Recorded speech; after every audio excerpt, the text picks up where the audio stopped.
Hello dear students, welcome to IIT JAM chemistry YouTube channel. Students, आज हम discuss करेंगे coordination chemistry के problem जो कि बहुत इंपॉर्टेंट है। ये जो आप प्रॉब्लम देख रहे हो यहाँ पे, ये आपको आईआईटी जैम 2018 में पूछा गया है। ठीक है। अब ये प्रॉब्लम क्या है, इसको पहले पढ़ेंगे, समझेंगे, फिर उसके बाद हम लोग कॉन्सेप्ट को सीखेंगे कैसे इसको सॉल्व किया जाता है। और मैं आपको पहले ही बोल देता हूँ, ये प्रॉब्लम इतना ज़्यादा इंपॉर्टेंट है कि आगे आने वाले ईयर में चांसेस है इसके आने का। मतलब ये प्रॉब्लम तो डिट्टो नहीं आता, देखो रिपीट तो नहीं होते प्रॉब्लम, लेकिन कॉन्सेप्ट रिपीट होता है। ये कॉम्प्लेक्स यहाँ पे अलग कर देगा या कुछ और वैल्यू सीएफएससी का वैल्यू बदल के कुछ भी करके यहाँ पे देगा। ठीक है। अब देखो प्रॉब्लम पढ़ते पहले direct. The magnitude of crystal field stabilization energy CFSE of octahedral TiH2O63 plus complex is 7680 per centimetre inverse. CFSE की वैल्यू दिया है, ऑक्टाहेड्रल कॉम्प्लेक्स है हमारा। ठीक है। पूछा है the wavelength at the maximum absorption of this complex is. हमें लेमडा मैक्स निकालना है, किसमें, इन नैनोमीटर में निकालना है। ठीक है। अब आप देखो इसको कैसे सॉल्व करोगे। मैं देखो कॉन्सेप्ट बताने को तो बहुत कुछ इसमें है कि सीएफएससी कैसे निकालते क्या होता है, लेकिन मैंने आपको सीएफएससी के लिए एक अलग से इसी आईआईटी जैम पीवाई की सीरीज में आपको बता दिया है। उस वीडियो को मैं अभी मतलब दे दूंगा, आई बटन पे आप देखोगे तो आपको मिल जाएगा वहां पे, आप वहां से जाके देख सकते हो। ठीक है, इस वीडियो को। अब देखना आपको कैसे सॉल्व करना है। पर रिलैक्स हो जाओ, समझो क्या दिया है। सीएफएससी दिया है और हमें वेवलेंथ पूछा है, तो क्या ऐसा तिकड़म भिड़ाया जाए कि हमें कुछ रिलेशन मिल जाए सीएफएससी और लैम्डा का। देखो, और यहाँ पे मैं आपको एक अलर्ट करना चाहता हूँ, रिक्वेस्ट भी करना चाहता हूँ, आप जब भी ऐसा कुछ फिजिकल के प्रॉब्लम सॉल्व करो ना, आप यूनिट को जरूर देख लें। यहाँ पे पर सेंटीमीटर है तो उससे कुछ आइडिया मिल जाएगा कि ये वेव नंबर कुछ टाइप का है। ठीक है, चलो ठीक है। और फ्रेंड्स, एक और इन्फॉर्मेशन आप लोगों के साथ शेयर करना चाहता हूँ। इस वीडियो के लास्ट में आपको एक चीज मैं बताने वाला हूँ, एक इन्फॉर्मेशन देने वाला हूँ जो कि आपको बेनिफिट होने वाला है। ठीक है, आप उसको भी ध्यान से सुनिएगा ना। आप देखना, चालू करते हैं हम लोग। सबसे पहले आपको जो भी कॉम्प्लेक्स है ना, उसका सीएफएससी दिया ना, तो सीएफएससी निकालो। कैसे सीएफएससी का कैसे निकालते हैं, TiH2O6 यहाँ पे 3+। ठीक है। अब देखना, इसको अगर आप करते हो स्प्लिट, मतलब ये पहले क्या है, H2 आपका वीक लिगेंड है। आपको पहला इन्फॉर्मेशन ये पता होना चाहिए, यहाँ पे स्ट्रॉन्ग है वीक है, तो आप क्या बोलोगे, ये वीक लिगेंड है। ठीक है। अब देखना, आप इसको निकालोगे, यहाँ पे ऑक्सीडेशन स्टेट क्या आएगा, टाइटेनियम का +3 आएगा। क्यों, क्योंकि x + 6 × 0 = +3। कैसे, नहीं समझा अभी, देखो यहाँ पे कैसे करते हैं, टाइटेनियम का x मानते हैं और यहाँ पे कितना है, 6 लिगेंड है, और H2O का जो होता है यहाँ पे 0 मानते हैं क्योंकि ये न्यूट्रल है, +3। ठीक है। तो इसको सॉल्व करो तो आपका x की वैल्यू क्या आएगा, यहाँ पे x की वैल्यू +3, क्योंकि ये 0 हो जाएगा। हाँ, तो ये इसीलिए यहाँ पे टाइटेनियम +3। अब आप बोलोगे सर देखो, एक एक पल का एक एक क्वेश्चन को देखो, मल्टी कॉन्सेप्ट क्वेश्चन है, तो आपको हर एक चीज पता होना चाहिए। टाइटेनियम का आपको एटॉमिक नंबर पता होना चाहिए। कैसे, अब देखो इसका क्या होता है, 3d2 4s2, इसका इलेक्ट्रॉनिक कन्फिग्रेशन ये होता है। अब यहाँ पे टाइटेनियम +3 है, क्या है, टाइटेनियम +3, तो इसका क्या होगा, 2 इलेक्ट्रॉन यहाँ से निकाल दो, 1 इलेक्ट्रॉन यहाँ से निकाल दो, क्या बचा यहाँ पे 3d1। इतना आपको क्लियर हुआ। जैसे स्टेप बाय स्टेप हमें टाइटेनियम TiH2O6 कॉम्प्लेक्स दिया था, उससे हमने ये निकाल लिया, मतलब CFS इसका, ये मतलब CFS नहीं, इसका ये 3d1 होता है। ठीक है, इलेक्ट्रॉनिक कंडीशन हमने निकाल लिया। अब आप क्या करोगे, अब आप ये करोगे, जैसे जो भी ऑक्टाहेड्रल कॉम्प्लेक्स होते हैं कैसे स्प्लिट होते हैं। ठीक है, ऑक्टाहेड्रल में रफ डायग्राम ऐसा बना रहा हूँ, T2G और EG में। यहाँ पे ये आपका T2G हो गया और ये आपका EG हो गया। ठीक है।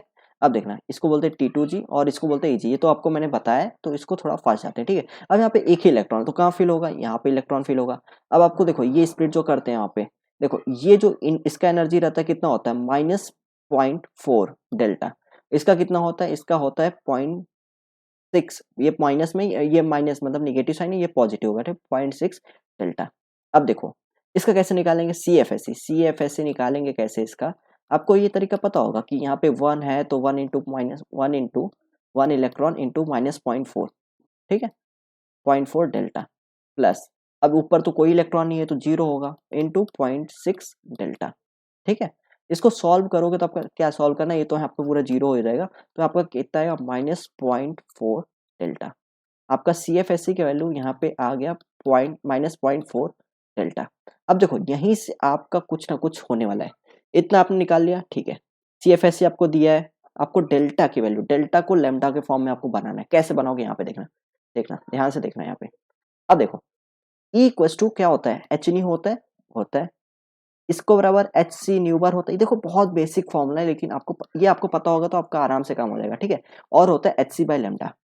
अब आप बोलोगे सर मुझे क्या करना है, यहाँ पे डेल्टा की value E H C by lambda लिखूँ या क्या लिखूँ मैं, मुझे कन्फ्यूजन है। तो आप यहाँ पे देखोगे सी एफ एस सी आपका किस में है, पर सेंटीमीटर में। आप अगर 7680 यहाँ पे पर सेंटीमीटर देखो, मतलब आपको यहाँ पे इसका यूनिट देखो सी एफ एस सी का कितना दिया है यहाँ पे, देखना यहाँ पे देखा ये जो यूनिट दिया है पर सेंटीमीटर में दिया, मतलब आपका किस में होता है, जो वेव नंबर होता है आपका पर सेंटीमीटर होता है, ठीक है। तो इससे आपको ये पता चल गया कि क्योंकि बहुत लोग अगर कंफ्यूज होते हैं ना, बहुत लोग यहाँ पे डेल्टा बराबर क्या लिखते हैं, मैं आपको बताता हूँ, बहुत लोग का मिस्टेक है और जनरल से वो मिस्टेक फिर कोई मार्क्स हमें दिलाता नहीं, ठीक, उल्टा मेहनत भी हमारा टाइम वेस्ट होता है इस पे। नेगेटिव मार्किंग तो नहीं है बट हमारा मेहनत वेस्ट होता है उस पर। देखो कोई कोई क्या करता है, डेल्टा की वैल्यू यहाँ पे लिख देता है एच सी बाई लेमडा, अब उसको सॉल्व करने बैठता है, सीएफएससी पता है लेमडा निकाल लेता है, बट वो रॉन्ग है, उससे कोई मतलब नहीं, वो गलत कर रहा है, ठीक है। इसलिए आप वीडियो देख रहे हो तो आपको बेनिफिट होना चाहिए, अगर आप वीडियो देखते हो आपको बेनिफिट होना चाहिए, इसीलिए आप देखते हो, ठीक है। नाउ अब देखना ई इक्वल टू एच नहीं, ये वेव नंबर यहाँ पे सिंपल सा जो पर सेंटीमीटर वेव नंबर का यूनिट था। अब वेव नंबर और लेमडा में कैसे रिलेशन निकालेंगे, तो आप कंपेयर करो तो इसको एच सी न्यू बार और एच सी बाई लेमडा, तो एच सी और एच सी यहाँ से कैंसिल हो जाएगा, तो आपका क्या आएगा, न्यू बार बराबर लेमडा 1/λ। वैसे न्यू बार 1/λ होता है बट आपको एकदम एग्जैक्ट सिंपल तरीके से मैं समझा रहा हूँ कि कुछ भी आपको याद ना करना पड़े, ठीक है। आपने यूनिट से कहा पर सेंटीमीटर है तो आपने ऐसा निकाला कि न्यू बार बराबर 1/λ, आपको न्यू बार निकालना था। अब आपको कुछ नहीं करना है, सी एफ एस सी बराबर -0.4 डेल्टा, डेल्टा के मतलब डेल्टा मतलब आपको यहाँ ये पुट करना है इंटू 1/λ, ठीक है, यही होता है। अब देखो आपको क्या पता है, सी एफ एस सी पता है, सी एफ एस सी आपको दिया है यहाँ पे 7680 पर सेंटीमीटर, यहाँ पे -0.4 इंटू 1/λ, ठीक है। लेमडा की वैल्यू आप सॉल्व करते हो, इसको आप सॉल्व करो तो आपका लेमडा की वैल्यू में आपको डायरेक्ट मतलब रीअरेंज करना है, बाकी कुछ भी करना है, ठीक है। आपका हो जाएगा 0.4/7680, ठीक है। यहाँ पे क्या होगा, पर सेंटीमीटर हो जाएगा तो ऊपर जाएगा तो सेंटीमीटर आएगा, मतलब जो भी लेमडा की वैल्यू किस में आ रही है, सेंटीमीटर में आ रही है। और ये कितना आएगा आपको यहाँ पे, अगर आप इसको सॉल्व करो तो आपका यहाँ पे आएगा 5.208, 5.208 इंटू 10 के पावर यहाँ पे आपका है -5 सेंटीमीटर, क्या है -5 सेंटीमीटर। बट आप अभी टिक मत करना, देखो आप कितने कॉन्सेप्ट को सीख रहे हो इसमें, ठीक है। आपने यहाँ तक सॉल्व कर लिया, अब आपको क्या करना है, ये नैनोमीटर में कुछ है, यूनिट कन्वर्जन भी आपको आना चाहिए। कैसे, देखो मैं कैसे करता हूँ इसको, मेरे करने का तरीका क्या है, आप अगर आपको ये तरीका अच्छा लगता है तो आप इस तरीकों को अपना सकते हैं, ठीक है ना। मैं देखो ऐसा करता हूँ, 1 नैनोमीटर में कितना होता है, 1 नैनोमीटर में कितना होता है, 1 नैनोमीटर में 10⁻⁹ मीटर होता है, ये तो पता है, ठीक है। 1 नैनोमीटर बराबर 10⁻⁹ मीटर। और देखो हमें नैनोमीटर सेंटीमीटर का रिलेशन चाहिए, ठीक है। 10⁻⁹ और एक यहाँ पे मीटर है, तो 1 मीटर में कितना सेंटीमीटर, तो 1 मीटर में 10⁻2 सेंटीमीटर। तो इस तरह से आपका 1 नैनोमीटर यहाँ पे है, ठीक है। तो 1 नैनोमीटर बराबर आपका यहाँ पे आएगा 10⁻⁷ सेंटीमीटर। आपको क्या चाहिए, नैनो मतलब आपको यहाँ पे क्या चाहिए, नैनोमीटर चाहिए ना, तो 1 सेंटीमीटर बराबर क्या होगा, 1 सेंटीमीटर बराबर जस्ट इसका 1/10⁻7 करोगे, जस्ट उल्टा कर दो 10⁻7 नैनोमीटर, ठीक है। ये आपका आ गया, मैंने इस तरह से आप कर सकते हो, नहीं तो आपका कोई और मेथड है आप उससे भी कर सकते हो, आपको यूनिट कन्वर्जन बहुत बेसिक है, ठीक है। तो आप क्या करोगे, देखो आपको यहाँ पे नैनोमीटर में आंसर चाहिए था, तो आपने कन्वर्ट कर लिया कि 1 सेंटीमीटर बराबर होता है 10⁻7 नैनोमीटर। उसको सॉल्व करोगे तो 5.208 इंटू 10⁻⁻5 इंटू 1 सेंटीमीटर बराबर 10⁻7 नैनोमीटर। यहाँ पे आप सॉल्व करो तो आपका आएगा 5.208 इंटू 10 क्या आएगा, 2 आएगा, 2 नैनोमीटर, ठीक है। इसको सॉल्व करोगे तो आएगा 520.8 या कुछ भी करो, ठीक है, 528.8 कर सकते हो, 520 भी लिख सकते हो आप इसको, हाँ, नियरेस्ट इंटीजर जो भी बोला है। मतलब आपका आंसर जो आ गया लेमडा जो आपका नैनोमीटर में आया 528 नैनोमीटर आया, तो आप डायरेक्ट यहाँ पे लिख सकते हो उसको, कोई दिक्कत नहीं है। आपने कॉन्सेप्ट की सीख लिया, आप देखो इसका आंसर क्या लिखेंगे यहाँ पे 520, और आपको एक्यूरेट चाहिए तो 0.8। अब आप बोलोगे सर क्या इसका सही है, तो आपको मैं प्रॉपर जो इसका आंसर है, इसका आंसर दिया था आपको जो मतलब प्रॉपर जो गेट आईआईटी जैम वालों ने आंसर दिया इसका दिया था 520 से 521 नैनोमीटर, मतलब आपका नैनोमीटर, ठीक है। तो आपका आंसर दम परफेक्ट है, 520 भी लिखो या 528.8 लिखो, आपका आंसर दम परफेक्ट है। तो इस तरह से आपने इस तरह इसका आंसर देखा, क्या कॉन्सेप्ट लगे, कैसे कैसे करना है, ये आपने देखा, ठीक है। अब मैं आपको एक इंपॉर्टेंट नोटिफिकेशन बताना चाहता हूँ कि देखो, अगर आपको एक यूट्यूब चैनल है बुक केमिस्ट्री क्लासेस, जो कि वो मेरा ही है, मैं भी वहाँ पे भी वीडियो अपलोड करता हूँ, ठीक है। वहाँ पे क्या है, आपको क्या मिलने वाला है, मेन आपको बेनिफिट क्या है उस चैनल पे, ये मैं आपको बताना चाहता हूँ। क्योंकि क्या है, अभी एग्जाम पास में है, ठीक है, तो मैं पूरा फुल सपोर्ट जैसे भी आपको कर सकता हूँ वैसे आपको बताऊंगा। मेन आपके काम का क्या चीज़ है वहाँ पे, आपके काम का चीज़ यहाँ पे है ये रिवीजन सीरीज। रिवीजन सीरीज जो आपका IIT JEM यहाँ पे लिखा है, मतलब आपको ना मैंने फिजिकल में क्वांटम केमिस्ट्री और इलेक्ट्रोकेमिस्ट्री और बहुत इंपॉर्टेंट इंपॉर्टेंट जो चैप्टर हैं उसके रिवीजन करवा दिया, ठीक है।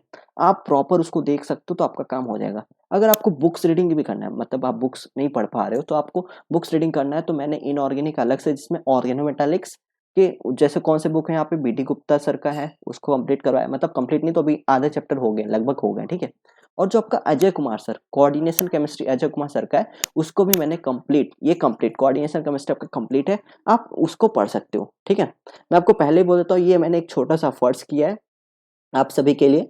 और यहाँ पे आप जो भी प्लेलिस्ट है आप उसको यूज कर सकते हो, उसको देख सकते हो, और चैनल को भी सब्सक्राइब कर सकते हो अगर आपको अच्छा लगता है तो।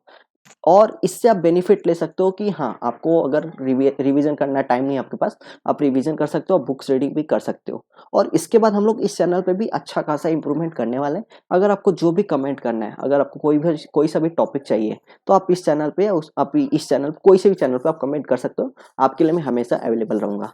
तो फ्रेंड्स, ये तो रहा एक इन्फॉर्मेशन आप सभी के लिए। तो हम लोग मिलते हैं नेक्स्ट वीडियो में कुछ नए कॉन्सेप्ट के साथ। तब तक के लिए गुड बाय और हैव अ बेस्ट लक, और अच्छे से पढ़ाई करते रहिए। Thank you so much.